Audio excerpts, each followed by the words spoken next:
எங்கள் அண்ணனுக்கெல்லாம் அண்ணன் என்னை அண்ணன் சொல்கிறது எனக்கு ரொம்ப மகிழ்ச்சியாக இருக்குது. எல்லாருக்கும் வணக்கம். இந்த படம் எனக்கு ரொம்ப முக்கியமான எக்ஸ்பீரியன்ஸ் கொடுத்த படம். கணேஷாருக்கு முதல்ல நன்றி. முதல்ல ஒரு மாதிரி ஆரம்பித்தது என்ன ரோல் அப்படின்ட்டு, அப்புறம் கதையோட ஷேப் மாறிச்சு, வேறு ஸ்க்ரீன் ப்ளே கேரக்டர் எல்லாமே மாறிடுச்சு. அப்புறம் நான் இந்த படத்தில் இருக்கேனா அப்படின்னு கேட்குற அளவுக்கு ஆயிடுச்சு. ஆனால் ஒரு முக்கியமான கதாபாத்திரம் எழுதி அதை நடிக்க வச்சார். அதை இந்த படம் ஷூட்டிங்னாவே உதவியாளர்கள்லாம் அலறுவாங்க. ஏன்னா மனித நடமாட்டமே இல்லாத இடத்துக்கு தான் ஷூட்டிங் கூட்டு போகிறது. அதுலேயும் நம்ம சுகுமாரன் இருக்கார், ஒரு கால் தடம்படாத இடமா இருக்கும். அங்கே மிருகங்களும் ஏறி போக முடியாத ஒரு சூழ்நிலையாக தான் இருக்கும். ஒரு புதர் காடாக இருக்கும். அந்த காட்டுக்குள்ளே கொண்டு போய் அவர் கேமரா வச்சுக்கிட்டு ரிவர்ஸில் ஓடுவார். நம்ம ஃபார்வேர்ட்லேயே நடக்க முடியாது. அந்த இடத்துல கொடி அது இதுன்னு புதர் முட்புதர்லாம் இருக்கும். அதுக்குள்ளே ரிவர்ஸில் கேமரா தூக்கிட்டு மேலே ஏறி ஓடிக்கிட்டு இருப்பார். நம்ம அவரை ஃபாலோ பண்ணி போகிறது பெரிய கஷ்டமாக இருக்கும். அந்த மாதிரி ஒவ்வொரு நாளும் சவால்.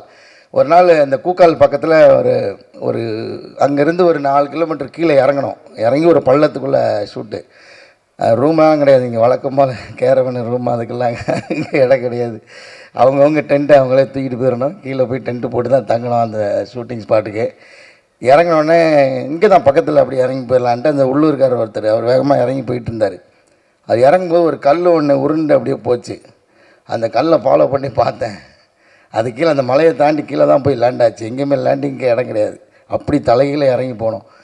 அதில் அது ஒரு பாதை போட்டிருக்காங்க, வேறு ஒரு இடத்துக்காரங்க. அந்த மாதிரி ஒவ்வொரு நாளுமே இந்த கடைசி ஷெட்யூலில் எனக்கு டேட் இல்லைன்னொடனே என் உதவியாளர்கள்லாம் குஷி ஆகிட்டாங்க. அப்போ அந்த படம் போகலையா அப்படின்னு. அதில் ஒரு 2 நாள் நடிக்க முடியாமல் ஆச்சு. அந்தளவுக்கு ரொம்ப சவால். இடையில நடிச்சிருந்த அந்த சின்ன ரோல் நடிக்கிற எனக்கே இவ்வளோ சவாலாக இருந்துச்சுன்னா ஒவ்வொரு நாளும் அந்த படத்தை எப்படி எடுத்திருப்பாங்கன்னு பாருங்கள். பயங்கரமான ஒரு விசுவல் எக்ஸ்பீரியன்ஸாக இருக்கும் அந்த படம். நான் கொஞ்சம் எனக்கு காமிச்சார் என்ன டைரக்டர் சார். பார்த்தேன், ஐயோ சுகுமாரனை ஏற்கனவே அவர் காட்டுக்குள்ளே பிறந்து வளர்ந்த மாதிரி தான் படம் எடுத்திருப்பார். இதில் இந்த காட்டை வேறு ஒரு பர்ஸ்பெக்டிவில் காமிச்சிருக்காரு. அது எல்லா லொக்கேஷனுமே மேகத்துக்கு மேலே தான் இருக்குது. ஒரு மேகம் இருக்குல்ல, அந்த மேகங்களுக்கு மேலே இருக்கிற உயரத்தில் தான் இருக்கிற மாதிரி லொக்கேஷன். ஒரு ஹெவனில் வச்சு ஷூட் பண்ண மாதிரி பண்ணியிருக்காரு. அதை தாண்டி இந்த கதை ரொம்ப முக்கியமான கதை. ஒரு அடிப்படை கல்வியை பற்றி பேசுகிற ஒரு படமாக இருக்கும். அது ரொம்ப முக்கியமான படமாக இருக்கும். ரொம்ப பேசப்படும் இந்த படம் நம்பி எனக்கு. அப்புறம் அருள்நிதி சார் ஒரு படத்துக்குள்ளே சாதாரணமாக வரமாட்டார்ல, அவரோட கதை தேர்வு நமக்கு தெரியும். அந்த மாதிரி அவ்வளோ முக்கியமான இது ஒரு படமாக இருக்கும். ஆரவ் சார், ரம்யா, எல்லாருக்குமே அந்த பாப்பா நடித்தாங்க, எல்லாருக்குமே கூட நடித்த எல்லாருக்குமே ரொம்ப நன்றி. ரொம்ப நல்ல எக்ஸ்பீரியன்ஸ் கொடுத்தது இந்த படம். இந்த படம் பெரிய அளவில் வெற்றி வரும்னு நம்பிக்கை இருக்குது. நன்றி, வணக்கம். எல்லாருக்கும் வணக்கம். தேங்க்ஸ் இந்த படத்துக்கு ஆப்பர்ச்சுனிட்டி கொடுத்த டைரக்டருக்கும் ப்ரொடியூசருக்கும். அருளின் சார் இந்த படத்தை பண்ணி கொடுத்ததுக்கு ரொம்ப நன்றி சார். ஆரோ, ரம்யா, காளிவேங்கன் எல்லாத்துக்கும் நன்றி. தேங்க்யூ, நன்றி.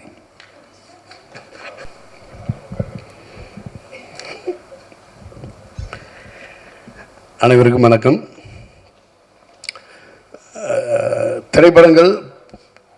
திரைப்பட விநியோகங்கிறது பொதுவாக வர்த்தகம் சார்ந்தது. ஒரு சில படங்கள் மட்டும் மனசுக்கு நெருக்கமாக பிடிச்சி பண்ணுவோம். அது மாதிரி சில படங்கள் அமையும். இது அது கருத்து ரீதியாக இருக்கலாம், அந்த படத்தோட காட்சி அமைப்பாக இருக்கலாம், ஏதோ ஒரு விதத்தில் நெருக்கமான ஒரு விஷயமா இருக்கும். ஒரு அரசு பள்ளியில் படிக்கக்கூடிய மாணவர்கள் அதை பற்றி எனக்கு நிறைய கேள்வி இருக்கும். சும்மா எனக்கு பர்சனலாக நான் வெளிப்படையாக அதை யார்கிட்டையும் பகிர்ந்துக்கிட்டதில்லை. எனக்கே நிறைய கேள்வி இருக்கும். ஒரு அரசு பள்ளி அந்த அரசு பள்ளி கூட கிடைக்காத ஒருத்தங்களை பற்றி 2026 ஒரு படமாக வருது. கொஞ்சம் ஒரு 2000 உள்ள ஒரு படம் மாதிரி பண்ணியிருக்காங்க. ரொம்ப ரொம்ப ஒரு மாதிரி அது பார்க்கவே ரொம்ப ஒரு மாதிரி இருந்துச்சு. அதில் ஒவ்வொரு கதை மாந்தர்களும் சின்ன சின்ன சின்ன சின்ன கேரக்டர்லேருந்து ஆரம்பித்து ஒன்றும் அது செதுக்கப்பட்ட விதம். இந்த director Ganesh Vinayagam and Sukumar sir 2 பேர் சேர்ந்து ஏற்கனவே தேன்னு ஒரு படம் பண்ணாங்க. நான் அந்த படத்தை வெளியிட்டேன். இவங்க 2 பேருக்குமே ஒன்று உண்டு. அந்த காடு மலை அப்படின்னாலே 2 பேருக்கும் பயங்கர சந்தோஷம் வந்துடும்னு நினைக்கிறேன். அதை மொத்தமாக அப்படியே எடுத்து கொண்டாந்து கொடுக்கணும்னு சுகுமார் சார் சொல்லவே வேண்டியதில்லை.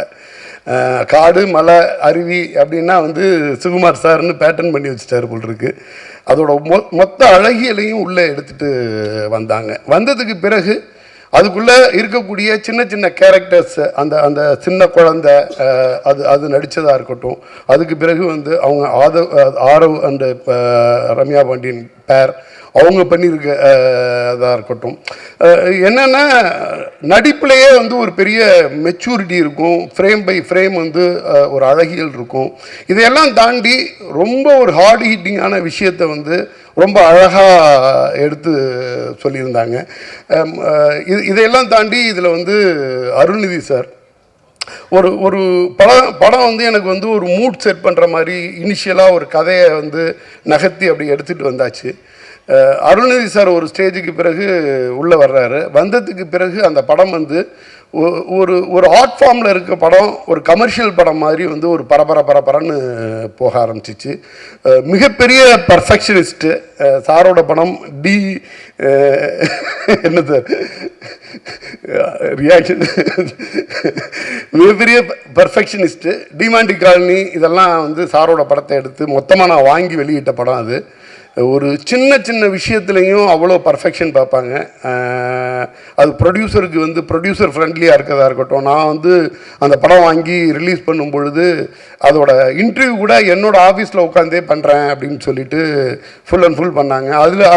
அதில் உள்ள செலவை கம்மி பண்ணி வேறு ஏதோ ஒரு ப்ரொமோஷனுக்கு நீங்கள் யூஸ் பண்ணலாம் அப்படின்ற மாதிரி சொல்லிவிட்டு சின்ன விஷயமும் ப்ரொடியூசருக்கு ரொம்ப கோஆப்ரேட்டாக அந்த ஒரு டீம்னால் அந்த டீமுக்கு வந்து எவ்வளோ சப்போர்ட்டிவாக இருக்க முடியும், தன்னோட பங்களிப்பு வந்து என்ன மாதிரி இருக்குன்னு பார்த்து பண்ணக்கூடிய ஒரு ஹீரோ.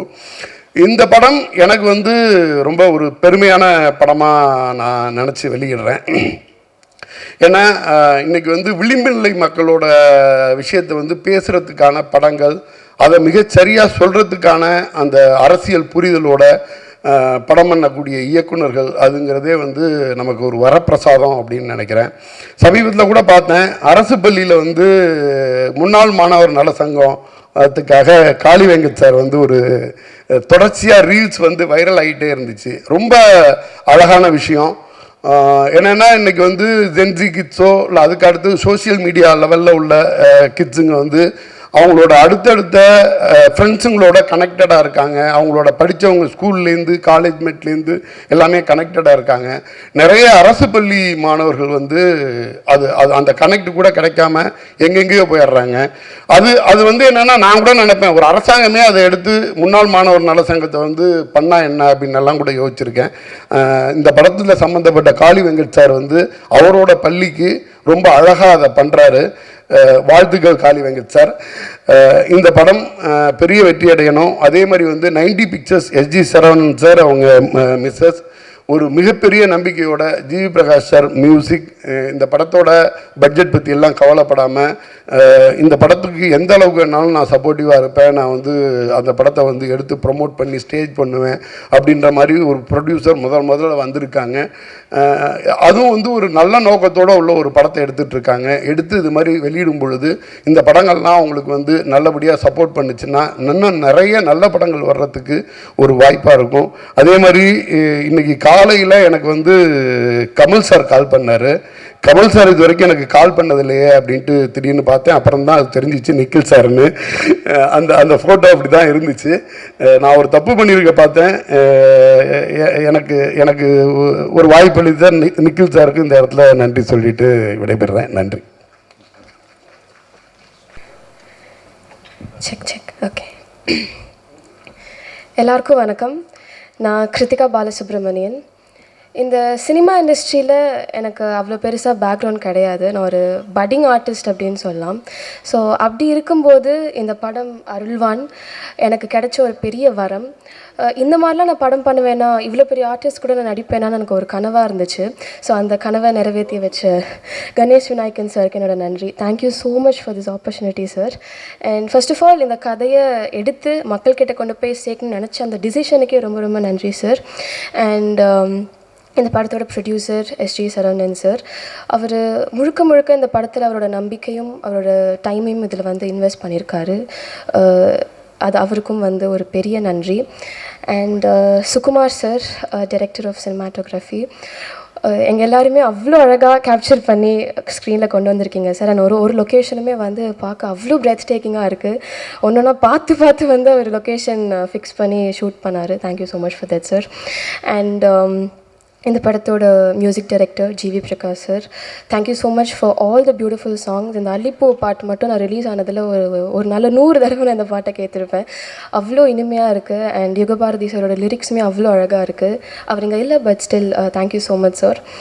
அண்ட் இந்த படத்தோட stars Arulnithi sir, RF sir, Ramya Pandian ma'am, John Vijay sir, Kaali Venkat sir and VTV Ganesh sir.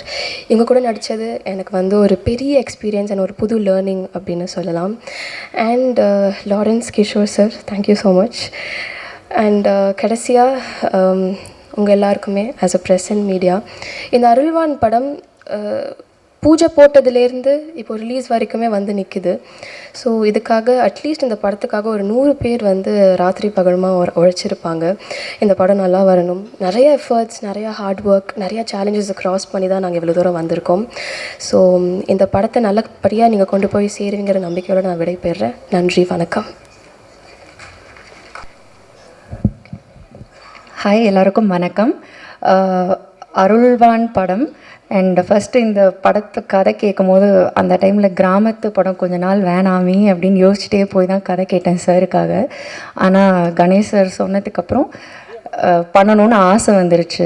And மெயினாக அதோட அந்த என்ன சொல்கிற படத்தோட கருன்னு சொல்கிற மாதிரி படிக்கிறதுல ஸ்கூலில் இந்த ஃபெசிலிட்டியில் அந்த ஃபெசிலிட்டி இல்லைன்னு நினைக்கலாம். பட் படிக்கிறதுக்கான ஃபெசிலிட்டியே இல்லை அப்படின்னு நம்ம ஊர்லேயே ஒரு இடம் இருக்குது, மக்கள் இருக்காங்க, இந்த மாதிரியும் வாழ்கிறாங்க அப்படின்னு நினைக்கும் போது இதில் கண்டிப்பாக நம்ம இருக்கணும் அந்த படத்தில் அப்படின்னு ஒரு ரெஸ்பான்சிபிளாகவும் ஃபீல் ஆச்சு. அண்ட் ப்ரொடியூசர் சார் இப்படி ஒரு படத்து மேலே நம்பிக்கை வச்சு அண்ட் பண்ணதுக்கு தேங்க்யூ. லொக்கேஷன்னா மேப்லே இல்லாத லொக்கேஷன், நெட்வொர்க்கே கிடைக்காத ஒரு லொக்கேஷன், தங்குறதுக்கு தூங்குறதுக்கு இல்லாத ஒரு லொக்கேஷன்னா இந்த படத்தில் தான் நாங்கள் பண்ணோம். ஆனால் அப்படி ஒரு லொக்கேஷனில் அவ்வளோ ஒரு லைஃப் இருக்குது. அங்கே இன்னுமே மக்கள் அழகாக வாழ்கிறாங்க. அங்கே போகிறதுக்கு இருக்கிறதுக்கு கஷ்டமாக இருக்கே தவிர அங்கே இருந்தே ஷூட்டிங் பண்ணும்போது அது பழகி அவங்களோட வாழும்போது அது ஒரு சுவாரஸ்யமாக இருக்குது. அண்ட் சுகுமார் சாரோட நாங்கள் ஏற்கனவே படம் பண்ணியிருக்கேன் ராரா. கிராமத்தை வந்து காட்டுவாங்க, அழகாக காட்டுவாங்க. பட் கிராமத்தை பிரம்மாண்டமாக காட்டுறது வந்து சுகுமார் சார். இந்த ட்ரெய்லர்லேயே பார்த்துருப்பீங்க, ஒவ்வொரு விஷுவலும் அப்படியே கண்ணை பறிக்கிற மாதிரி இருந்தது. ஸோ என்னையும் வந்து கிராமத்தை அழகாக காமிச்சதுக்கு thank you Sukumar sir. And Arulnithi sir, அவர் வந்து நம்பிக்கை நாயகன் நினைக்கிறேன். ஏன்னா படத்தில் வந்து அருள்நிதி சார் இருக்காரான்னு சொன்னோடனே எல்லாரும் சொல்கிறது, ஓ சார் இருக்காரா, அப்போ படம் நல்லாயிருக்கும், அப்போ படம் வித்தியாசமாக இருக்கும், அப்போ படத்தில் ஏதோ இருக்குது. ஸோ இந்த தாட் தான் ஃபர்ஸ்ட் வருது என்னோட ஃப்ரெண்ட்ஸ் அண்ட் ஃபேமிலி. ஸோ அப்படி ஒரு நேம் இருக்குது அவருக்கு, அவர் சூஸ் பண்ணியிருக்காருன்னா அந்த படத்தில் ஏதோ ஒன்று இருக்குன்ற நம்பிக்கை. ஸோ கண்டிப்பாக இந்த படத்தில் இருக்குது, அதனால தான் அவரும் நம்பியிருக்காரு. And Sakthi sir, thank you so much. நீங்கள் இந்த படத்தை ரிலீஸ் பண்ணும்போது அதுக்கு அடுத்த கட்டத்துக்கு போன ஒரு நம்பிக்கை ஆல்ரெடி எங்களுக்கு வந்துருச்சு. தேங்க்யூ. அண்ட் ஆரவ் என்னோட கோ actor, so such a dedicated actor. ஏன்னா அங்கே வந்து நாங்கள் பண்ணும்போது காளி சார் சொன்ன மாதிரி தான் அந்த லொக்கேஷன் போகிறது இப்படி போகலாம் இப்படிலாம் நாங்கள் போயிருக்கோம். அண்ட் அவர் அப்படி போய் மலை மேலே ஏறி அது மேலே மரத்து மேலெலாம் ஏறி அண்ட் ஒரு ஃபால்ஸ், ஒரு ஹியூஜ் ஃபால்ஸ் கீழே நாங்கள் ஷூட் பண்ணும்போது செம்ம குளிர் அப்போது. பட் அவர் வந்து உடம்பு ஃபுல்லாக சந்தனத்தை பூசிட்டு ஒரு போஸ்லாம் பேலன்ஸ்டாக இருக்கணும். ஸோ அதெல்லாம் வந்து ரொம்ப கஷ்டம், அங்கே நாங்கள் கூட இருந்து பார்த்ததுனால தெரிஞ்சுது. பட் ஒவ்வொரு நாளும் அவ்வளோ டெடிக்கேட்டடாக இருந்தார். And such a wonderful co actor also. Krithika லொக்கேஷனில் நிறைய கீழெல்லாம் விழுந்து மண்டையில் பாறையிலலாம் கூட அவளுக்கு விழுந்து நடிச்சான்ற மாதிரி அவ்வளோ ஒரு டெடிக்கேஷன் அது பாப்பா. ஸோ இப்போ பாப்பா இல்லை, இப்போ க்ரோன் அப், பட் ஸ்டில் அவ்வளோ ஒரு அவங்க தான் படத்தோட என்ன சொல்கிறது ஹீரோ மாதிரி.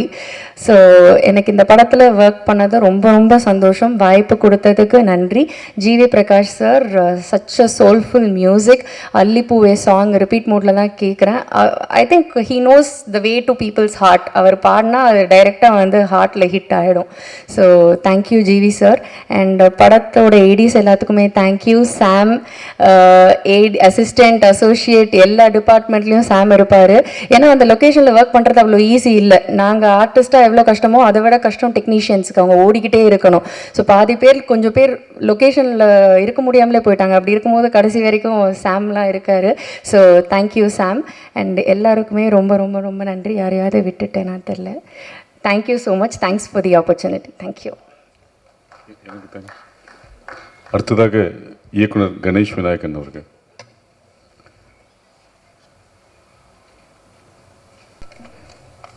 அசிஸ்டன்ட் டைரக்டர் பேரை மறந்தோம்.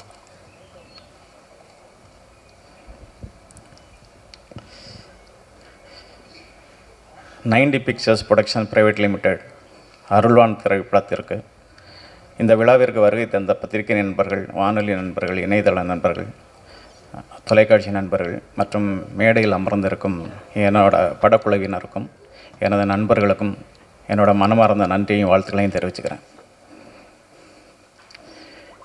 இந்த படத்தை சாதாரணமாக கடந்து போயிட முடியாது. இதில் நிறைய வலிகளும் இருக்குது, துன்பங்களும் இருக்குது. தகராறு, வீர சிவாஜி, ஹைப்பர் கன்னடத்தில் பண்ணேன். அதுக்கப்புறம் தேன், இதுக்கப்புறம் அருள்வான். இந்த அருள்வானுக்கு முன்னாடி 4 படங்கள்லையுமே நான் ஒரு ப்ரொடியூசர்ஸுக்கு கால் பண்ணி சான்ஸு கேட்டு படம் பண்ண படம். இந்த படம் தான் எனக்கு ஒரு ப்ரொடியூசர் கால் பண்ணி படம் பண்ண சொன்ன படம். அதனால் நான் அந்த ப்ரொடியூசரை நான் ரொம்ப ப்ரௌடாக வந்துட்டு ஃபீல் பண்ணுவேன். சரவணன் சாரை பற்றி சொல்லணும். அவர் ஒரு பிஸ்னஸ்மேன். அவர் அவுட் ஆஃப் ஸ்டேஷன், இன்றைக்கி வர முடியல. அவர் சினிமா ரொம்ப ஃபேஷன் அவருக்கு. அதாவது ஒரு சின்னதாக ஆரம்பிக்கப்பட்ட ஒரு படம் தான் இது. இது வந்து காளி வெங்கடன் லீடாக வச்சு ஒரு சின்னதாக ஒரு ப்ராஜெக்ட் பண்ணுவோம் சார் அப்படின்னு ஆரம்பித்தோம். ஆரம்பிக்கும் போது ப்ரொடியூசர் தான் இந்த படத்தை கொஞ்சம் பெருசாக ஆக்குனார். இல்லை கணேஷ், இது கொஞ்சம் பெட்டராக கொண்டு வாங்க, டெக்னீஷியனை பெரிய டெக்னீஷியனாக கொண்டு வாங்க, ஜிவி பிரகாஷை உள்ளே கொண்டு வாங்க அப்படின்னு இந்த படத்தை பெருசாக கொண்டுட்டு போனார்.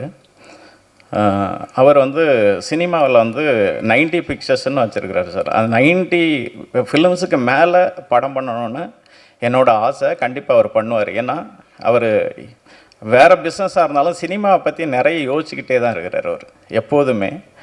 நிறைய புதிய இயக்குநர்களுக்கு வாய்ப்பு கொடுங்க சார், இந்த கம்பெனி பெருசாக வளரும். இந்த படத்தை எனக்கு வாய்ப்பளித்ததுக்கு முதல்ல உங்களுக்கு நன்றியை தெரிவிச்சுக்கிறேன். அடுத்ததாக என்னோடய படம் எடிட்டர் கிஷோரை பற்றி சொல்லணும். அவர் என்னோடய 2வது படம், முதல் படம் அவருக்கு ஸ்டேட் அவார்டு வந்துட்டு அந்த தேன் படம் வாங்கி கொடுத்தேன். கண்டிப்பாக இந்த படத்துக்கும் அவருக்கு வந்துட்டு விருது இருக்குது. ஏன்னா சின்ன சின்ன முரண்பாடு இருந்துச்சு அவருக்கும் எனக்கும். இது இல்லை, இப்படி வேணும், இப்படி வேணான்னு. இது ஒரு ஆர்ட் ஃபார்மாகவும் இல்லாமல் கமர்ஷியலாகவும் இல்லாமல் இருக்கும். அதை ஒரு சரியாக முழுமையாக எனக்கு இந்த படத்தை பண்ணி கொடுத்தாரு. தேங்க்யூ கிஷோர். பெரிய செட் ஒர்க் இல்லாட்டாலும் சின்ன சின்ன ஒர்க்காக இருந்துச்சு. அது ரொம்ப லைவாக ஆர்ட் டைரக்டர் இளையராஜா வந்துட்டு பிரமாதமாக பண்ணி கொடுத்தாரு. அவருக்கும் என்னோட நன்றியை தெரிவிச்சுக்கிறேன். படத்தில் வந்துட்டு Leelavathi madam actually dance choreography பண்ணாங்க. அதுக்கப்புறம் ஆக்ஷன் ஒருன்னு வந்துட்டு ஃபைட் மாஸ்டர், காஸ்டியூமர் கணேஷ், இவங்க எல்லாருமே வந்துட்டு இந்த படத்துக்கு நிறைய ஒத்துழைப்பு கொடுத்தாங்க. முக்கியமாக சொல்லணும்னா என்னோட 2 கரங்களாக என்னோட உதவி இயக்குநர்கள் இருந்தாங்க. விஜய் வினோர், சாம் ஜோசப், மிதுன்ராஜ், சக்தி, முத்துக்குமார், குழந்தை வேலப்பன், கணேஷ்குமார், கிஷோர், இது எல்லாமே என்னோட 2 கரங்களாக நின்று என் கஷ்டங்களை எந்த பாயிண்ட்லேயுமே வந்துட்டு என்னை விட்டு வந்துட்டு விலகாமல் கடைசி வரைக்கும் கூட இருந்து நின்றுக்கிட்டு இருந்தாங்க. இவங்க எல்லாருமே ஃப்யூச்சரில் மிகப்பெரிய இயக்குநர்களாக வருவாங்க. அவங்களுக்கு என்னோடய வாழ்த்துக்களை நான் தெரிவிச்சுக்கிறேன். அடுத்ததாக சுகுமார், அவரோட நான் தொடர்ந்து பயணிச்சுக்கிட்டு இருக்கிறேன். அவங்க எல்லாருக்கும் தெரியும் அவர் என்னோடய நண்பன் அப்படின்னு. என்னோடய சைல்ட்ஹுட் ஃப்ரெண்டு தான். இந்த படமும் அப்படி தான் வந்துட்டு பயணித்தோம். உங்களுக்கு விஷுவல் பார்க்கும்போது தெரிஞ்சிருக்கும் அவன் எந்தளவுக்கு எஃபர்ட் வந்துட்டு எடுத்திருப்பான் அப்படின்னு. இந்த கதையை வந்துட்டு நான் அவங்ககிட்ட சொல்லும் போதே ரொம்ப இம்ப்ரெசிவாக வந்துட்டு அவன் தான் லொக்கேஷனை சூஸ் பண்ணான். இங்கெல்லாம் பண்ணிக்கலாம், இதெல்லாம் வந்துட்டு பெட்டராக இருக்கணும். இங்கே வந்துட்டு காளி அண்ணன் சொன்ன மாதிரி எந்த நடைபாதையுமே போகாத இடங்களுக்குள்ளார வந்துட்டு புகுந்து போய் இந்த படத்தை எடுத்தோம். அதனால தான் இந்த மாதிரியான ஒரு விஷுவல் வந்திருக்குது. இதில் வந்துட்டு எல்லாருமே கூட இருந்து கோஆப்ரேட் பண்ணாங்க. ஸோ அதனால தான் நாங்கள் இதை வந்துட்டு பண்ண முடிஞ்சது. இல்லைன்னா கண்டிப்பாக இந்த மாதிரியான ஒரு விஷுவலை கொண்டுட்டு வந்திருக்க முடியாது. நெக்ஸ்ட்டாக ஜிவி பிரகாஷ், அவர் நீண்ட நாள் நண்பர். நான் உதவி இயக்குனர் இருந்த காலத்துலேருந்து எனக்கு உதவி பண்ண மனிதர். எப்போதுமே எதுக்குமே தயங்காமல் எந்த நேரத்துலையும் என்னோடய ஃபோனை வந்துட்டு அவர் அட்டன் பண்ணுவார்.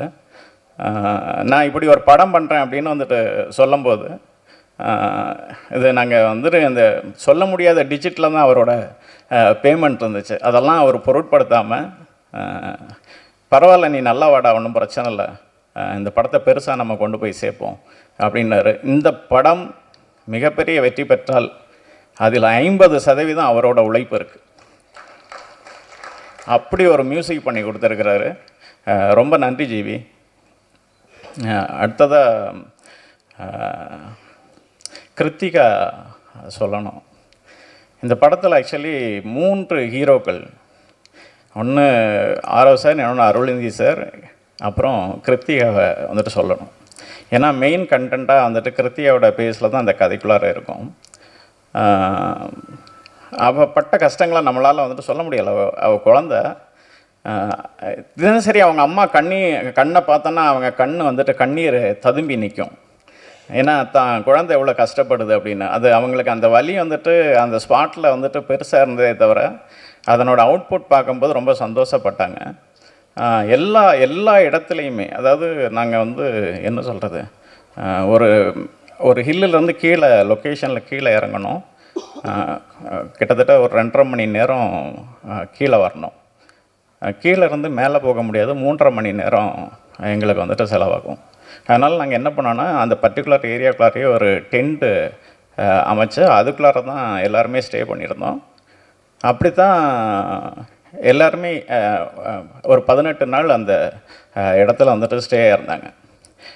இப்போ சரியான உணவு கிடையாது, நடைபாதை கிடையாது, நிறைய இடத்துல விழுந்துருவா பாப்பா. அப்புறம் நைட்டு அனிமல் இருக்கும். ஸோ இவ்வளவு பிரச்சனையும் ஃபேஸ் பண்ணி அவள் ஒரே டெடிக்கேஷனாக இந்த படத்தில் வந்துட்டு ரொம்ப பெஸ்ட்டாக ஆக்ட் பண்ணியிருக்கிறாள். அதாவது என்ன சொல்கிறது, இந்த படம் வந்துட்டு எந்த கேட்டகரியில் வந்துட்டு இதுக்கு விருது கிடைக்குதோ இல்லையோ, கிருத்திகாவுக்கு இது வந்துட்டு மிகப்பெரிய விருதாக வந்துட்டு வழங்கும். கண்டிப்பாக ஒரு நேஷ்னல் அவார்டு அவளுக்கு கண்டிப்பாக இருக்குது. வாழ்த்துக்கள் கிருத்திகா. அண்டு அதுக்கப்புறம் ரம்யா சொல்லணும். ரம்யா வந்து நம்ம ஒரு கதையை சூஸ் பண்ணதுக்கப்புறம் ஒரு 4 ஹீரோன்னு இருப்பாங்க, இந்த கேரக்டருக்கு இவங்க கரெக்டாக இருப்பாங்க அப்படின்னு.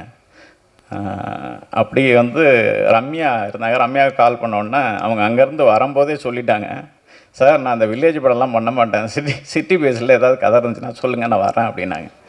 சரி ரம்யா நீங்கள் வாங்க, சும்மா ஜென்ரலாக மீட் பண்ணோம் அப்படின்னு சொல்லி வர சொன்னேன் ஆஃபீஸுக்கு. அப்புறம் அதுக்கப்புறம் வந்து கதை கேட்டாங்க. அவங்களுக்கு ரொம்ப பிடிச்சிருந்துச்சி ஸ்கிரிப்டு. பிடிச்சதுனால கொஞ்சம் நேரம் யோசிச்சுட்டு கண்டிப்பாக நான் அந்த படம் பண்ணுறேன் சார் அப்படின்ட்டு போயிட்டாங்க. ரம்யா கண்டிப்பாக நீங்கள் மாடர்னாக அடுத்தடுத்து படங்கள் வரும், நீங்கள் கவலைப்படாதீங்க. அண்டு ரம்யா பற்றி சொல்லணுன்னா ரொம்ப டெடிக்கேஷனான ஆர்டிஸ்ட்டு. நான் 7 மணிக்கு ஃபஸ்ட் ஷாட் வைப்பேன். ஏன்னா அந்த சுகுமார் வந்துட்டு அந்த சன் வர்றதுக்கு முன்னாடி ஷாட் எடுக்கலான்டா, அந்த மிஸ்ட் அந்த மாதிரி இருக்கும்.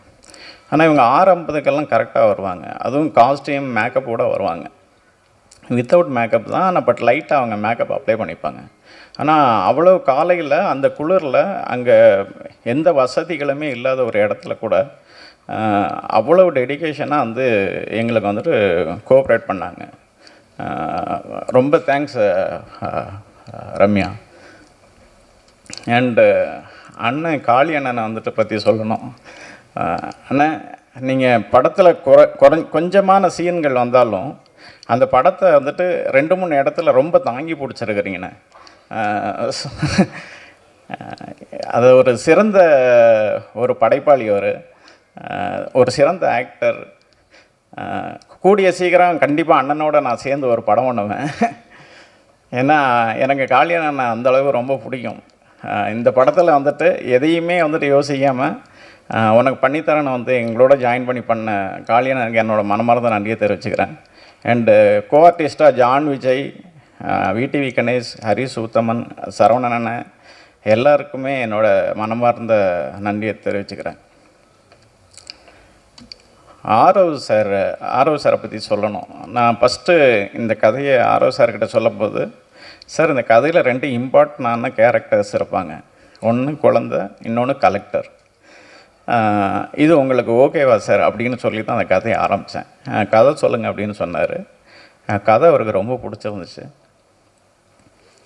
அண்ணா தண்ணி வேணும்.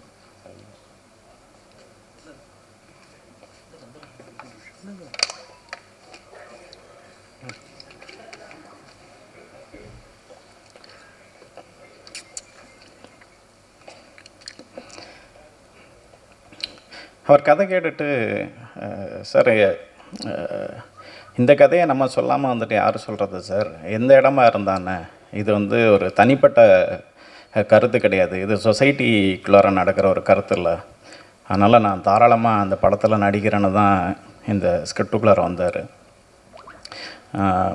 பட் அவரோட லைஃப் ஸ்டைல் என்னென்னு தெரியாது. ஆனால் அங்கே அந்த 18 நாள் எங்களோட அந்த டென்ட்டில் தங்கிட்டு ஒரு அசிஸ்டன்ட் டைரக்டர் மாதிரி ஒர்க் பண்ணார்.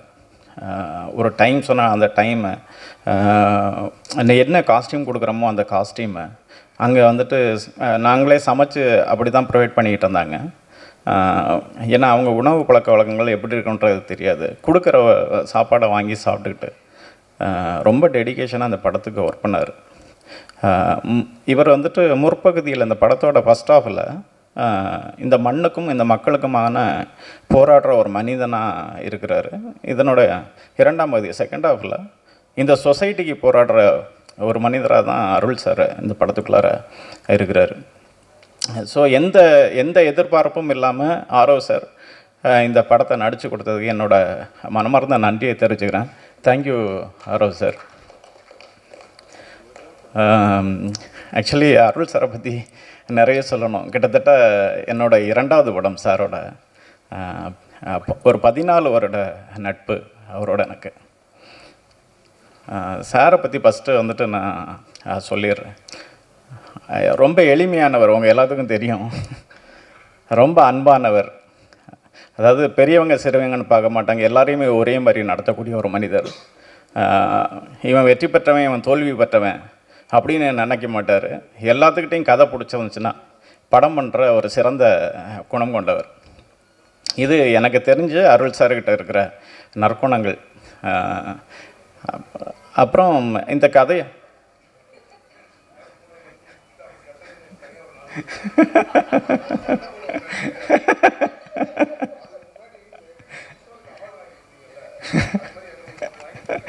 கண்டிப்பாக அந்த படத்துக்கு வரும் சார், கவலைப்படாதீங்க. ஆக்சுவலி சார்கிட்ட இந்த படத்தோட விஷுவல் நான் பண்ணிட்டு தான் வந்துட்டு காட்டினேன்.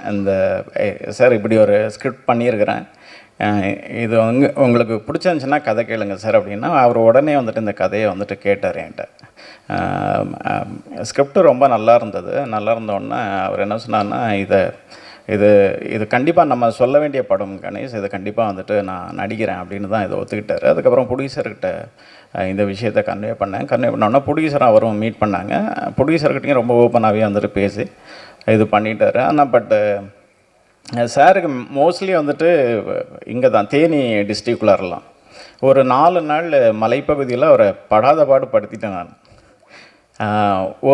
ஒரு இடம் மட்டும் வந்துட்டு கூக்கல் பகுதியிலேருந்து கீழே இறக்கணும். அதாவது நாங்கள் மேலேயே சின்னதாக மேட்ச் பண்ணிக்கலாம் அப்படின்னு வந்து சொல்லும்போது கேமராமேனுக்கிட்ட வந்துட்டு கேட்டார், சார் கீழே எடுத்தால் நல்லா இருக்குமா மேலே எடுத்தால் நல்லா இருக்குமான்னு கேட்டார்.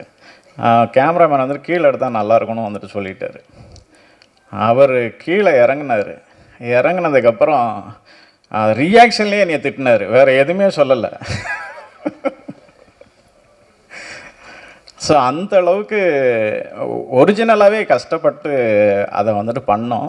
அது எல்லாமே வந்துட்டு இன்றைக்கி வந்துட்டு ஒரு படமாக பார்க்கும்போது மிகப்பெரிய வந்துட்டு சந்தோஷத்தை கொடுக்குது. எனக்காக நான் கிட்டத்தட்ட அந்த இவ்வளோ வருட நட்பில் எப்போதுமே சொல்லுவார். இப்போ கூட உட்காந்துருக்கும்போது சொன்னார், சுகுமார் டைரக்டர் நம்ம 3 பேரும் சேர்ந்து ஒரு படம் பண்ணோம் அப்படின்னு. இல்லை, அவர் அப்படி தான் பேசுவார், ஆனால் கண்டிப்பாக வந்துட்டு பண்ணுவார். அதனால் எப்போதுமே ஒரு நல்ல ஸ்கிரிப்ட் இருந்தால் சொல்லுங்கள் கணேஷ், நம்ம வந்துட்டு பண்ணிக்கலாம் அப்படின்னு வந்துட்டு சொல்லுவார். இது அவருக்கு வந்துட்டு பிடிச்ச ஸ்கிரிப்டாக இருந்துச்சு. கண்டிப்பாக அந்த படம் வந்துட்டு ஒரு நல்ல விதத்தில் மக்கள்கிட்ட கொண்டு போய் வந்துட்டு சேரும். இது நான் இதுக்கு முன்னாடி தேன் பண்ணும்போது சக்தி சார் தான் அந்த படத்தை எனக்கு ரிலீஸ் பண்ணி கொடுத்தாரு. நான் மறுபடியும் சக்தி சார்கிட்ட இந்த படத்தை வந்துட்டு காட்டினோம். சக்தி சாருக்கு இந்த படம் ரொம்ப வந்துட்டு பிடிச்சிருந்தது. கண்டிப்பாக அந்த படத்தை நான் ரிலீஸ் பண்ணி தரேன்னு இந்த சக்தி ஃபிலிம் ஃபேக்ட்ரி தான் ரிலீஸ் பண்ணுது. இன்னொன்று சென்டிமெண்ட்டாக சக்தி சார் வந்துட்டு ஒரு படத்தை ரிலீஸ் பண்ணாலே தெரியும். கண்டிப்பாக அருள் சார் எப்படி ஒரு கதையை சூஸ் பண்ணி வந்துட்டு நல்ல கதையை எடுப்பாரோ அதேமாதிரி அவர் பார்க்குற படங்களும் நல்ல படங்களை தான் ரிலீஸ் பண்ணுவார். இந்த படமும் ஒரு வெற்றி படமாக அவரோட ரிலீஸிங்கில் இருக்கும். மற்றும் கோபுடிசர் சுபா மேம் சார் வர நாளில் வந்திருக்கிறாங்க. சரண், சரத், அவங்க எல்லாத்துக்குமே என் நன்றியும் வாழ்த்துக்களையும் தெரிவிச்சுக்கிறேன். நன்றி. ஒன்ஸ் மோர், தப்பாக நினச்சிக்காதீங்க, இந்த ப்ரோக்ராமை ஆர்கனைஸ் பண்ணி கொடுத்த அண்ணன் வந்துட்டு கலைமாமணி நிக்கில் முருகன் அவர்களுக்கு என்னோட மனமார்ந்த நன்றியை தெரிவிச்சுக்கிறேன்.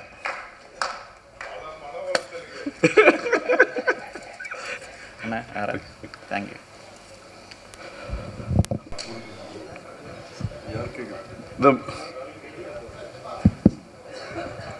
யாருக்கு? ஹலோ, நான் கேட்குறேன். இல்லை யாருக்கு? இல்லை வந்திருக்க எல்லாருக்கும் வணக்கம். உங்கள் எல்லாருக்கும் வணக்கம். ஏதாவது கேள்வி கேட்டால் வேணால் பதில் சொல்லலாம். தனியாக நின்று ஏதாவது பேச சொன்னால் என்ன டாபிக் ஆரம்பிக்கிறதுன்னு எனக்கு தெரில இந்த படத்தில். நன்றி. கதையோட டைட்டில் என் படத்தில் என் பேர் முத்துவேல். முத்துவேல் இல்லை இல்லை, அருள்வான் அள்ளி கொடுக்குறவன் அப்படின்னு. ஆமாம், அதுக்கு இவர் சொல்லுவார் டைட்டில் வச்சாரு. நான் இது வான் தான் டைட்டில் வச்சோம். அதாவது வான்னா வானம் சார்ந்து மலை சார்ந்தது. அந்த டைட்டில் கிடைக்கல. இப்போ ஜென்ரலாகவே ஒரு ப்ளஸ்ஸிங்காக இருக்கும் அப்படின்றது தான் எல்லாத்துக்கும். அதனால் அருள்வான்னு சேர்த்து வச்சுக்கிட்டேன். அருள்வான் அது, அவ்வளோதான். Okay okay. டேரக்டர் சார், அதுமாதிரி உங்களுக்கு ஒரு கேள்வி. நீங்கள் பேசுகிறப்போ காளி வெங்கட் மனசில் வச்சு கதை பண்ண அப்படின்னீங்க. ஆனால் வந்து ஹீரோன்றப்போ அருள்நிதி சாரையும் ஆரவியும் சொல்கிறீங்க. அவரும் ஒரு ஹீரோ தான். இவங்க ரெண்டு பேரும் வந்ததுனால அவரை கம்மி பண்ணிட்டீங்களோ? அந்த மாதிரி இல்லை. அந்த ஸ்கிரிப்டே வேறு ஸ்கிரிப்டாக இருந்துச்சு. சின்ன ஸ்கிரிப்டாக இருந்தது. அதுக்கப்புறம் கொஞ்சம் ஸ்கிரிப்டை மாற்றி தான் இந்த மாதிரி. அதாவது ப்ரொடியூசர் விருப்பம் என்னென்னா சின்ன படமாக பண்ண வேணாம், கொஞ்சம் பெருசாக பண்ணலாம், ஏன்னா ஃபஸ்ட்டு ப்ரொடக்ஷன் பண்ணுறதுனால கொஞ்சம் நல்லாவே பண்ணுங்க அப்படின்னு தான் இவங்க டெக்னீஷியனாகவும் ஜிவி பிரகாஷ், அருள் சார், ஆரவ் சார், அந்த மாதிரி ரம்யா மேம் எல்லாத்தையும் அந்த மாதிரி கொண்டுட்டு வந்தாங்க. அதனால் அந்த படத்தை கைவிட்டுட்டு இந்த ப்ராஜெக்டை ஸ்டார்ட் பண்ணோம். ஃபஸ்ட்டு அண்ணனை கம்மிட் பண்ணியிருந்த ப்ராஜெக்ட் வேறு. ஸோ அதனால தான் சொன்னேன், நான் அண்ணனோட மறுபடியும் கண்டிப்பாக இன்னொரு படம் பண்ணும் அப்படின்னு. அது மாதிரி டேரக்டர் சார், ரொம்ப நாளைக்கு அப்புறம் ரம்யா பாண்டியன் யாருக்கு ஜோடி? ஆரவ் சாரோட. ஆமாம். அருள் சார், அருள் சார் எங்கே சார்? இங்கே எங்கே? ஐயோ, இந்த சார் கோடம்பாக்கத்தில் வந்து அருள்வான்னா எல்லாருக்கும் தெரியும், அருள்நிதின்ட்டு. ஏன்னா பசங்களுக்கு வந்து ரொம்ப பிடிச்ச ஒரு நடிகர், அது இல்லாமல் எல்லாமே செய்வாங்க. இப்போ இந்த படம் டைட்டிலும் அதே மாதிரி ஒத்தி போகுது. ஆனால் இப்போ அதே படத்தில் அதே நெக்ஸ்ட் ஒரு படம் வந்து டிமாண்டி காலனி 3. ஸோ அப்படியே கான்டெஸ்டாக இருக்காது. எப்படி நீங்கள் வந்து ஹேண்டில் பண்ணீங்க? எப்படி ஹேண்டில் பண்ணுறேன்னா, ஹேண்டில்னா என்னன்னா, அது வந்து ஒரு பேய் படம், இது வந்து ஒரு நல்லது செய்கிற ஒரு படம். ஸோ அதுலேருந்து எது எப்படி நீ மாறுபட்டுறீங்கன்னு? இல்லை, இது நான் தான் சொன்னேன்ல ஃபஸ்ட்டே, இவர் கதை சொல்லும் போதே ஒரு நான் எவ்வளோ படங்கள் பண்ணாலும் இதில் கிடைச்சா கதாபாத்திரம் எனக்கு திருப்பி அமையாதுன்னு தான் சொன்னேன். நான் ஃபுல் ஃப்ளெஜ்டாக பண்ணாலும் ஒரு கல்வி எவ்வளோ முக்கியம்னு இந்த படம் சொல்லியிருக்கோம். அதே மாதிரி அந்த இடத்துல வாழ்கிறவங்களோட வாழ்க்கை வந்து நம்ம படம் பார்க்கும்போது அவங்க லைஃப் ஸ்டைலே நம்ம புரிஞ்சுக்கலாம். அந்த படம் பார்க்கும்போது அவங்க எவ்வளோ கஷ்டத்தில் இருக்காங்க அப்படின்னு. ஸோ அதனால தான் இதுக்கு என்ன இதுன்னு கேள்வி கேட்டால் எப்படி பதில் சொல்கிறது? கதாநாயகனா வந்து ஃபுல் ஃப்ளெஜ்ஜாக நடிக்கிறது சந்தோஷமான விஷயம். ஒரு டேரக்டர் வந்து ஒரு 5 நாள் ஸ்டோரி சொல்லும் போது உங்களுக்கு என்ன தோணுச்சு அந்த நேரத்தில்? அவர் 5 நாள் ஸ்டோரி சொல்லல, 5 நாள் வர 5 நாள் வர சொன்னார். ஓகே, உங்களுக்கு என்ன தோணுச்சு? பண்ணலாமா வேணாவா? நிறைய முடிவு எடுத்திருப்பீங்களா நைட்டு? இல்லை, இவர் கொஞ்சம் குண்டக்க மட்டாக்கான ஆள் தான். ஏன்னா என்ன ஆல்ரெடி தகராறுன்னு ஒன்று வச்சு எடுத்தார். அதனால எனக்கு என்னன்னா சீரியஸாகவே ஃபஸ்ட்டு ஒரு 5 நாள் தான் இருந்துச்சு. அதுக்கப்புறம் ஒரு 20 நாள் வந்திருப்பேன்னா. ஆக்சுவலாக ஃபுல் படம் இருக்கேன், அது சொல்ல மாட்டேறாரு. நானும் அவங்க கிருத்திகா, அப்புறம் இவங்க எல்லாரும் ஃபுல் படம் இருக்காங்க. கேள்வி next sir. Hero sir, Arulvi sir வணக்கம். இதுக்கு நாங்கள் பேசவே செஞ்சுருப்பேன். நீங்கள் தான் பேசணும் சார். மாசான ஹீரோவாக பல படங்கள் பண்ணிட்டீங்க. பட் இந்த படத்தில் ஒரு முக்கியத்துவமான கேரக்டர் அப்படின்னா 5 நாளைக்கு ஒத்துக்கிட்டீங்க. அடுத்து வரக்கூடிய இந்த மாதிரி கதைகளில் முக்கியமான கேரக்டர் 2 நாள் 5 நாள் அப்படின்னா ஒத்துப்பீங்களா சார்? நான் இது வரைக்கும் எந்த படம் மாசான ஹீரோவாகவே பண்ணல சார். வம்சம் ஒன்று போதும் சார். வம்சமில் வந்து என் படங்கள் எல்லா படங்களையும் எல்லா கதாபாத்திரக்கும் எல்லாருமே ஹீரோ மாதிரி தான் இருப்பாங்க. வம்சம்ல என்ன கிஷோர் சார் தான் ஹீரோ மாதிரி இருப்பார். அவரை வச்சு தான் படமே. இல்லை, இன்னைக்கு வரைக்கும் அருள்வி சார்னா வம்சத்தை தான் முக்கியமாக சொல்கிறாங்க. ஆமாம் ஆமாம். அந்த மாதிரி ஒரு மாசான படமும் நீங்கள் அடுத்து கொடுக்கணும். பட் இதை மாதிரி முக்கியமான கதைக்கு முக்கியமான கேரக்டர் வருது ஒரு 5 நாள் அப்படின்னாலும் நான் நடிக்கிறேன் அப்படின்ற மாதிரி நீங்கள் இருக்கீங்களா சார்? கண்டிப்பாக பண்ணுவேன். முக்கியத்துவம் வாய்ந்த கதைகளில் நான் 5 நாளுக்குனாலும் நீங்கள் நடிப்பீங்க. அதுக்குன்னு அதே பண்ணிட்டு இருக்க மாட்டேன். அப்புறம் 5 நாளாக எல்லா படத்துக்கும் போயிட்டு இருக்க வேண்டியதான். இல்லை சார், 5 நாள் சொல்லி திருப்பி 5 நாள் ஆக்கிடுவாங்க தலைவா.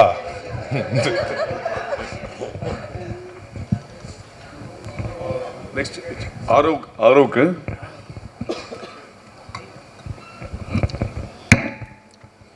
ரம்யா பாண்டியன் மேடம். இங்கே ஆக்சுவலாக உங்களோட கேரியரில் ரொம்ப முக்கியமான படங்கள் பார்த்தீங்கன்னா ஜோக்கர், ராம ஆண்டா ராவணாட்டம், இது 2மே வில்லேஜ் சப்ஜெக்ட் தான். ஸோ உங்களுக்கு நல்ல பேர் வாங்கி கொடுத்த அப்படிங்கிற பட்சத்தில் நீங்கள் ஏன் வில்லேஜ் சப்ஜெக்ட் சூஸ் பண்ணுறது தயங்குறீங்க?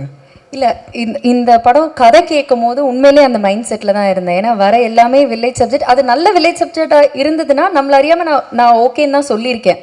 பிடிச்சி வேணான்னு சொன்னது கிடையாது. பட் இந்த படம் முடிக்கும் போது என் மனநிலை எப்படி இருந்ததுன்னா வில்லேஜ் சப்ஜெக்ட் பண்ணுறது எனக்கு பெருமையாக ஃபீல் ஆச்சு. ஏன்னா ஒரு கிராமத்து மக்களை நம்ம ரெப்ரசன்ட் பண்ணுறோம், அவங்களோட வாழ்வியலை காட்டுறோம். ஸோ அதில் நிறைய நுணுக்கங்கள் இருக்குது, அதில் ஒரு ரியாலிட்டி இருக்குது, ஒரு சோல் இருக்குது. ஸோ படம் முடிகிற டைமில் நான் பெருமை தான் பட்டேன். ஸோ இப்போ அந்த மைண்ட் செட்டில் இல்லை. கதை கேட்கும் போது உண்மையிலே நான் அவர்கிட்ட ஃபோனில் நோ தான் சொன்னேன்.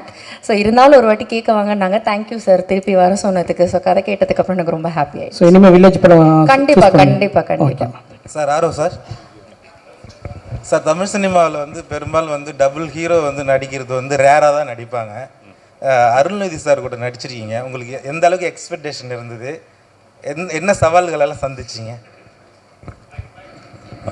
தமிழில் வந்து அந்த ஒரு இது இருக்குது, மல்டி ஹீரோ பண்ணுறது வந்து ரொம்ப கம்மியாக இருக்குது. But other languages Malayalam, Telugu, கன்னடாலெல்லாம் நிறைய பண்ணுறாங்க. தமிழ்லேயும் எனக்கு பண்ணணுன்னு ரொம்ப ஆசை இருந்துச்சு. பட் இந்த கதை சொல்லும்போது வந்து அருள் சாரோட கேரக்டர் அப்போது வந்து யாருமே ஃபிக்ஸ் பண்ணலை. யாராவது ஒருத்தவங்க வந்து அது கொஞ்சம் ப்ராமினெண்ட்டாக இருந்தால் அது நல்லா இருக்குமோ படத்துக்கு அப்படின்னு ஃபீல் பண்ணிட்டு தான் அது ஒரு 20 days ஷூட் பண்ணதுக்கப்புறம் தான் அப்புறம் அருள் சார் உள்ளே வந்தார். எனக்கும் அருள் சாருக்கும் ஷூட்டிங்கில் நாங்கள் சேர்ந்து இது பண்ணவே இல்லை. ஆக்சுவலாக செகண்ட் டைம் தான் அருள் சார் நானும் பார்க்குறேன். பட் படமாக அது பார்க்கும்போது அருள் சார் அந்த கேரக்டர் பண்ணது வந்து இன்னும் அந்த படத்தையும் சரி அந்த கேரக்டரையும் அது வந்து பயங்கரமாக எலிவேட் பண்ணிச்சு. ஸோ அது வரைக்கும் ஹாப்பி தாங்க. அருள் கணேஷ் சார் டைரக்டர் சார், இது உண்மை கதைன்னு நீங்கள் இது ஒரு தனிப்பட்டவுடைய கதையா அல்லது அங்கே நடந்த இன்சிடென்ட் மாரி ஏதாச்சும் இருக்குது? இல்லை,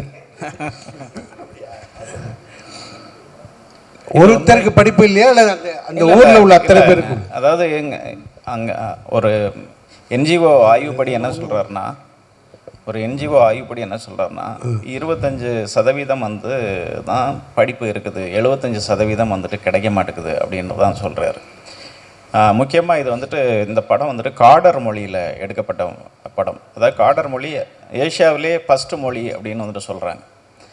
இதுக்கு அனீஸ்னு ஒரு தம்பி தான் அந்த வால்பாறை கல்லார்குடின்னு ஒரு ஊர் சைட்லேருந்து வந்து எங்களுக்கு ட்ரான்ஸ்லேட் பண்ணி கொடுத்து உதவி இயக்குனராக அவர் ஒர்க் பண்ணி ட்ரான்ஸ்லேட் பண்ணி வந்துட்டு கொடுத்தார். நான் ஆக்சுவலி ட்ரெக்கிங் போகிற பழக்கம் எனக்கு அதிகமாக உண்டு. நான் அந்த மாதிரி வந்து சின்னூர்ன்ற ஒரு கிராமம், அதாவது பெரிய குளத்துக்கு மேலே இருந்து உள்ளே போகிற ஒரு கிராமம் இருக்குது. அந்த கிராமத்துக்கு நான் போகும்போது அது குடின்னு சொல்லுவாங்க. அந்த மக்களை நான் வந்துட்டு சந்திக்கும் போது அப்போது ஒரு குழந்தை வந்துட்டு என்னை படிக்க வைக்க முடியுமா அப்படின்னு வந்துட்டு கேட்டுச்சு. என்ன பிரச்சனை அப்படின்னு கேட்கும்போது அவங்களோட பிரச்சனையை சொன்னாங்க. என்னென்னா 3 மாதம் காட்டாற்று வெள்ளம் வரும், இதை கிராஸ் பண்ண முடியாது, ஃபஸ்ட்டு சிக்னல் கிடையாது, அதனால் அடிப்படை வசதிகள் எதுவும் இல்லை, ரோடு இல்லை, இந்த மாதிரியான பிரச்சனைகள்லாம் நிறைய இருக்குது அவங்களுக்கு. ஸோ அப்போ நான் ஒரு வீடியோ கிளிப் பண்ணி ஒரு பத்திரிக்கைக்கு வந்துட்டு நான் அனுப்பிச்சேன். அதை உடனே இம்மிடியேட்டாக வந்துட்டு ப்ரெஸ் ஆச்சு, இது பப்ளிஷ் ஆச்சு. பப்ளிஷ் ஆனதுக்கப்புறம் அங்கே இருக்கிற கலெக்டர் என் லைனுக்கு வந்தார். இந்த இந்த வில்லேஜ் எங்கே இருக்குது அப்படின்னு அவர் கேட்டாங்க. ஸோ அவருக்கே அது சரியாக தெரியலை.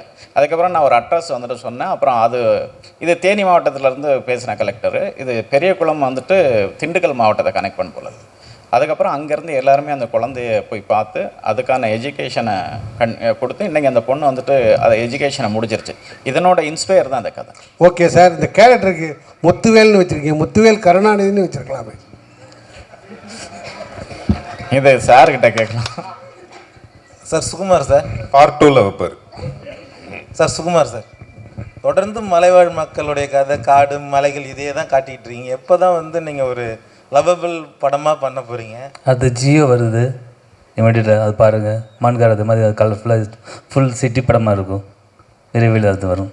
அருள் சார், எவ்வளோ அரசு போஸ்ட் இருந்தாலும் அந்த கலெக்டர் போஸ்ட் தான் ரொம்ப பெரிய போஸ்ட்டுப்பாங்க. சின்ன வயசுல நம்ம எல்லாரும் கலெக்டர் ஆகணும், இன்ஜினியர் ஆகுவாங்க. நிஜ வாழ்க்கையில் இப்போ உங்களுக்கு சின்ன வயசில் உங்களுக்கு பிடிச்ச கலெக்டர்னா யார் சொல்லுவீங்க? யாராவது இருக்கா சார்? அப்படி நிறைய பேர் இன்ஸ்பிரேஷன் இருக்காங்க, எவ்வளவோ கலெக்டர் இருக்காங்க. எல்லாருக்கிட்ட இருக்கிற ஒரு நல்ல விஷயத்தையும் ரசிக்க வேண்டிதான். ஆக்சுவலாக எங்கள் அக்காவுக்கு கலெக்டர் ஆகணுன்னு ரொம்ப ஆசையாக இருந்துச்சு. நான் எங்கள் அக்கா கிட்ட அதை சொன்னேன், அது நான் இந்த படத்தில் நிறைவேற்றிட்டேன் பாரு, உனக்கு ரொம்ப பிடிக்கும் அப்படின்னு. எங்கள் அக்கா ரொம்ப ட்ரை பண்ணாங்க ஆக்சுவலாக. சார் ஆரோ சார், உங்களுக்கு ஒரு படத்தில் வந்து அருள்நிதி, காளி வெங்கட் 2 பேர் இருக்காங்க. அருள்நிதி சார் இங்கே பேசுகிறப்ப அப்படி ஜாலியாக அப்படி பேசுவார். ஆனால் நடிப்புன்னு வந்துட்டா வேறு லெவலில் இருப்பார்.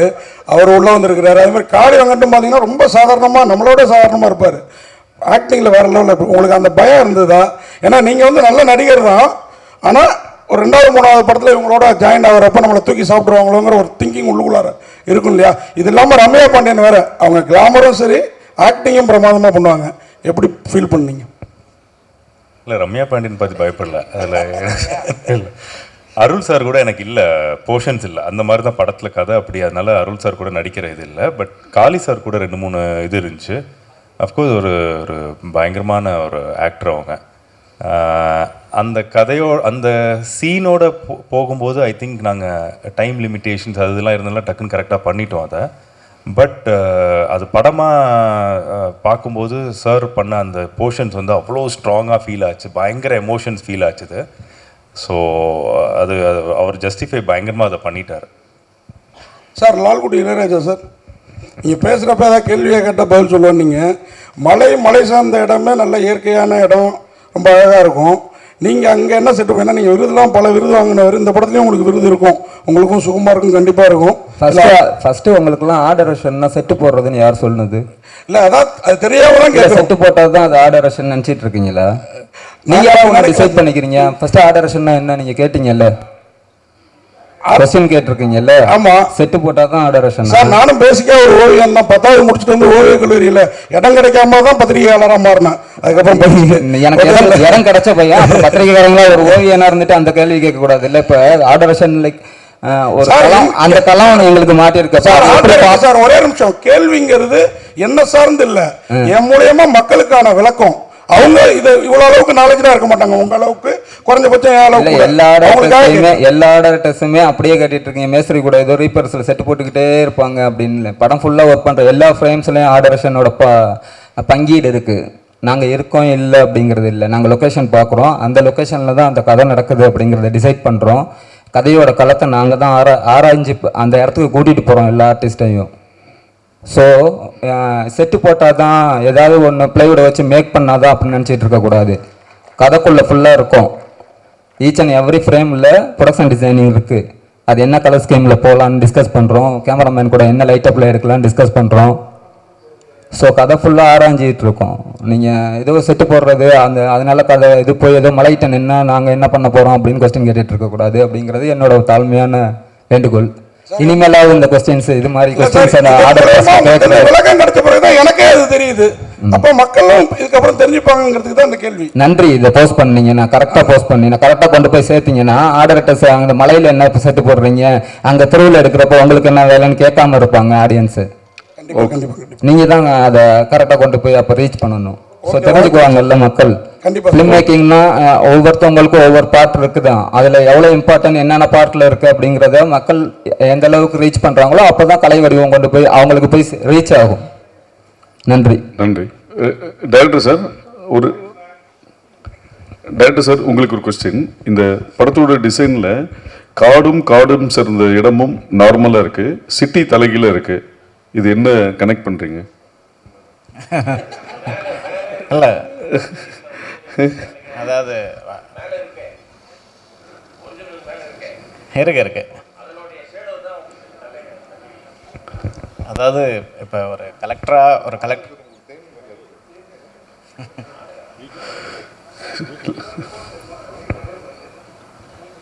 இது கதையில் என்ன விதமாக கனெக்ட்? இல்லை இது ஒரு கலெக்டராக வந்துட்டு நம்ம ஒரு ஃபாரஸ்ட்டுக்குள்ளார கொண்டு போய் வைக்க முடியல. ஒரு சிட்டிக்குள்ளார இருக்கிற ஒரு கலெக்டரை சந்திக்க வர்ற ஒரு குழந்தையோட லைஃப் தான் அதனோட எடுத்துக்காட்டாக பண்ணியிருக்கிறோம், வேற ஒன்று. சார் அருள்வந்தி சார், இன்றைக்கி வந்து கல்வி 2026 பட்டி தொட்டியங்க எல்லா இடத்துலையுமே கல்வியை கொண்டு போய் சேர்த்துருக்காங்க.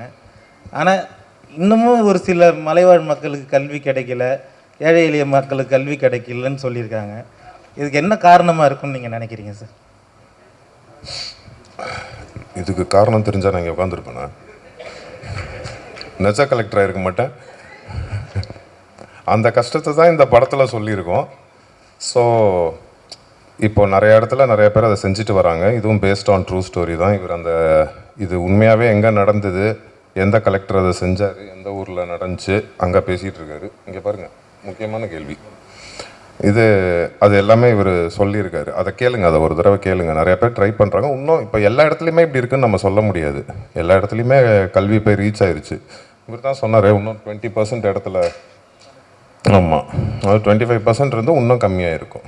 சீக்கிரம் இன்னும் கம்மியாகிடும், நம்புவோம். அதுதான் நீங்கள் சொல்லுங்கள், அந்த பேஸ்ட் ஆன் ட்ரூ ஸ்டோரி இல்லை சார். இப்போ ஒவ்வொரு நாங்கள் எல்லா மலை கிராமத்துக்குள்ளரையும் போகல. இது கொஞ்சம் ஸ்டடி பண்ணும்போது, இந்த கதையை ஸ்டடி பண்ணும்போது ஒரு குறிப்பிட்ட ஒரு 10 கிராமங்களுக்குள்ளார போனோம். சில குழந்தைகள் வந்துட்டு ஒரு 20 கிலோமீட்டர் இல்லை, ஒரு சில குழந்தைகள் வந்துட்டு ஒரு 20 கிலோமீட்டர் தாண்டி தான் வந்துட்டு ஸ்கூலுக்கு வந்துட்டு போகிறாங்க. அந்த குழந்தை திரும்பி வர முடியாது. ஏன்னா உங்களுக்கு ஃபாரஸ்ட் தெரியும், அட்டை இருக்கும், எலிஃபண்ட் இருக்கும், இது லெப்பர்ட் இருக்கும். ஸோ அந்த மாதிரி நிறைய பிரச்சனை இருக்குது. இங்கே சில இடங்களில் தான் உண்டு உறைவிட பள்ளிக்கூடம்னு இருக்குது. என்னென்னா அங்கே ஹாஸ்டல் அவங்களுக்கு, அதாவது இவங்க வந்துட்டு மண்டே வந்துட்டு ஸ்கூலில் கொண்டு போய் விட்டுடுறாங்க. சாட்டர்டே வந்துட்டு அந்த குழந்தைங்கள ரிட்டர்ன் வந்துட்டு அந்த பேரண்ட்ஸ் போய் கூட்டிகிட்டு வராங்க. இதில் இந்த சம்பவத்தில் இந்த குடும்பங்களுக்குள்ளார, இந்த சொந்தங்களுக்குள்ளார ஏதாவது ஒன்று நடந்தால் அந்த குழந்தைங்களுக்கு எதுவுமே தெரியறது கிடையாது. இதனோட வலி ஒரு பெரிய வலியாகவே இருந்துக்கிட்டு இருக்குது. ஏன் 20 கிலோமீட்டர் போகணும், ஏன் இந்த இடத்துக்குள்ளார இன்னும் பள்ளிக்கூடம் வரலன்னா, அங்கே அடிப்படை வசதிகள் இல்லை. அங்கே வந்துட்டு ஒரு டீச்சர் வந்துட்டு இங்கேருந்து போகணுன்னா டிரான்ஸ்போர்ட் வேணும், வேவ் இருக்கணும். ஸோ அவங்க அனிமலை சமாளித்து போகணும். இங்கே கீழே இருந்து தரைத்தளத்துலேருந்து நீங்கள் காட்டுக்குள்ளார போகணுன்னா மினிமமாக 15 கிலோமீட்டர் மேலே போகணும். ஸோ அதுக்கு நிறைய ப்ரொசீஜர் இருக்குது. ஸோ இதெல்லாம் ஃபாலோ பண்ணி இன்னும் வந்துட்டு சரியான இடங்களில் வந்துட்டு சேரலை கல்வி. இதை கொஞ்சம் கொஞ்சமாக சேர்த்துக்கிட்டு இருக்கிறாங்க. இந்த மாதிரியான படங்கள் வந்துட்டு இப்போ மக்களை போய் ரீச் பண்ணும்போதும், அஃபிஷியல் ஆஃபீஸர்ஸ் இதை பார்க்கும்போதும் அவங்களுக்கு ஒரு வந்துட்டு நல்லது நடக்கும் அப்படின்றதுக்காக தான் இந்த மாதிரியான ஒரு ஸ்கிரிப்டை வந்துட்டு நாங்கள் பண்ணியிருக்கோம்.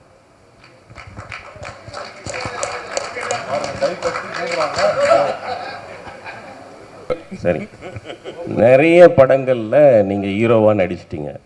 இப்போ வந்து நண்பர் கேட்டதுக்காக சிறப்பு தோற்றத்தில் கலெக்டராக நடிச்சிருக்கீங்க. கலெக்டரோட அதிகார எல்லைக்கு உட்பட்டு அந்த பொண்ணை நீங்கள் படிக்க வைக்கிறீங்களா, இல்லை அதை மீறி அரசு விதிகளை மீறி தனிப்பட்ட முறையில் அனுதாபத்தினால அந்த பொண்ணை படிக்க வைக்கிறீங்களா? அது மாதிரி எதாவது உங்கள் கேரக்டரை பற்றி விரிவாக சொல்லுங்கள். இல்லை, அதை சொன்னால் கதை சொன்ன மாதிரி ஆகிடும்ல. நான் அந்த பொண்ணை என்ன முயற்சி எடுத்து படிக்க வைக்கிறேன்றது அதை நீங்கள் படமாக பார்க்கும்போது தெரியும். ஃபர்ஸ்ட் ஆஃப் ஆல் இதில் அவர் என்னை 5 நாள் தான் கூப்பிட்டாரு நடிக்க. அப்புறம் 5 10 ஆச்சு, 10 15 ஆச்சு. ஆனால் எல்லா நாளுக்கும் ஒரே சம்பளம் தான் கொடுத்தாரு. நான் சீரியஸாக சம்பளத்துக்காகவோ அதுக்காகவோ பண்ணலை. அவர் கதை சொல்லும் போதே நான் அவர்கிட்ட சொன்னது நான் எவ்வளோ படங்கள் நான் இதுக்கப்புறம் பண்ணாலும், ஃபுல் ஃப்ளெஜ்டாக நம்மளை வச்சே படம் பண்ணாலும், இந்த மாதிரி ஒரு கதை எனக்கு என்றைக்குமே அமையாதுன்னு தான் நான் அவர்கிட்ட சொன்னேன். வெரி ஃபஸ்ட் டைம் சொல்லும் போது நான் ரொம்ப யோசித்தேன், இவர் பெருந்தன்மையாக என்னமோ சொல்லிட்டாரு, எடுத்தோன்னே கேட்டோன்னே ஒத்துக்கிட்டேன் அப்படின்னு. நான் கண்டிப்பாக ஃபஸ்ட்டு பயந்தேன், ரொம்ப பயந்தேன். இது எப்படி இது இதாகுமா? ஏன்னா என்னால் அவர் ஆரோவுக்கும் ப்ராப்ளம் வந்துடக்கூடாது, அவருனால எனக்கும் வந்துடக்கூடாது, அந்த சுயநலமும் இருக்கும்ல. அதனால ரொம்ப யோசிச்சுட்டு 2வது தடவை கேட்கும் போது அப்புறம் தான் டிசைட் பண்ணேன், சரி இது கண்டிப்பாக இந்த மாதிரி நமக்கு அமையாது. அப்புறம் என் ஃப்ரெண்டு கண்ணன் ஒருத்தர் இருக்கார், அவரும் என்கிட்ட சொன்னார், இது மாதிரி இது கண்டிப்பாக பண்ணுங்கள், நமக்கு நல்ல பேர் தான் கிடைக்கும்னு. படம் பார்க்கும்போது எனக்கு ரொம்ப சந்தோஷமாக இருந்துச்சு, கரெக்டான ஒரு படத்தில் இருந்தோம். எனக்கு ஆக்சுவலாக சுகுமார் சார் தான் அடிக்கடி சொல்லுவார், சார் நல்ல பேர் வரும் சார், நல்ல பேர் வரும் சார்ன்னு. யார் சார், உங்களுக்கா சார்னு கேட்டேன். ஏன்னா விஷுவல் அவ்வளோ சூப்பராக இருந்துச்சு. அப்புறம் படம் பார்க்கும்போது அந்த நம்பிக்கை இருக்குது. இதில் நானோ ரம்யா பாண்டியனோ ஆரவோ ஹீரோயின் அப்படிலாம் கிடையாது. ஆக்சுவலாக அவங்க கிருத்திகா தான் இந்த படத்தில் எல்லாமே, அவங்கள சுற்றி தான் எங்கள் எல்லாரோட கதையும்.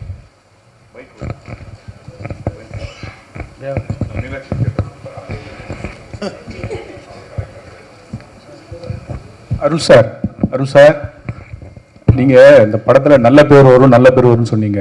வம்சத்துலேருந்து எவ்வளோ படம் நடித்தா கூட இந்த பட தலைப்பில் உங்கள் பேர் இருக்குது, அருள் அப்படின்னு, அருள்வான்னு. இது நீங்கள் வந்த பிறகு பேரை மாற்றினாங்களா, இல்லை முதலே வச்ச பிறகு உங்களை பேருக்கு தக்கபடி கூப்பிட்டாங்களா? நான் ஒரு நாள் ஃபுல்லாக இந்த டைட்டில் வேண்டான்னு அவர்கிட்ட அவர்கிட்ட டைட்டில் மாற்றுங்க நானும் இருக்கேன், இதே டைட்டிலாக வச்சிங்கன்னா சரி வருமானு. பட் அவருக்கு பொருத்தமாக பட்டுச்சு, அதை போய் நம்ம தடுக்கக்கூடாதுல்ல, அவ்வளோதான்.